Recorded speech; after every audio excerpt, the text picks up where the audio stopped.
E come spazio alla rubrica settimanale di Novis dal Monte.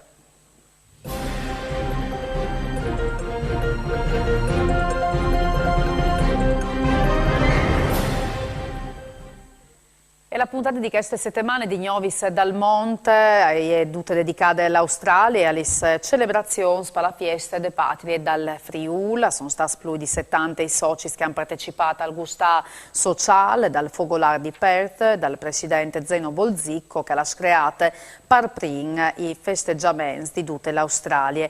A Sydney, invece, Lidia Gentilini, presidente dal Fogolar, ha organizzato un incontro per un centenario di partecipanti all'insegna della cultura furlane per un gustà tipico che dopo le sattanti l'intervento dalle scrittore furlane Barbara Bacchetti in Australia col FI.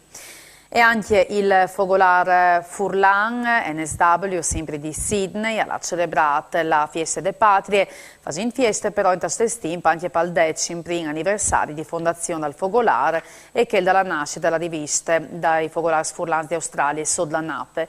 Passa 130 persone hanno partecipato all'avvenimento, sia di emigranti di prime che di seconda e terza generazione.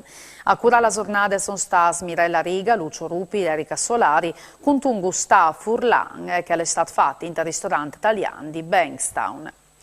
Il Fogolar Furlan di Melbourne ha celebrato la fondazione della patria con una lunga giornata di feste, cominciate con la messa e la dendenante con una lezione di storia da Nessere Region, ospite d'onore Anna Pappalardo, console generale d'Italia a Melbourne. Non le manchiate l'intrattenimento musicale per cura dal musicista Furlan Will Music e di Tony Mandarano.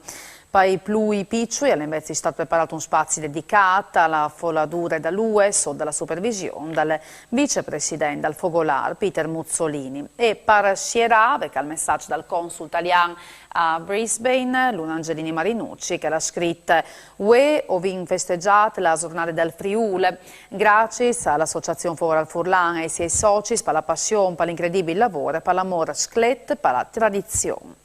E per usgnot alle dute, noi vi saltano domani di sera sempre alle stesse ore. Mandi e buone serate, riviodisi.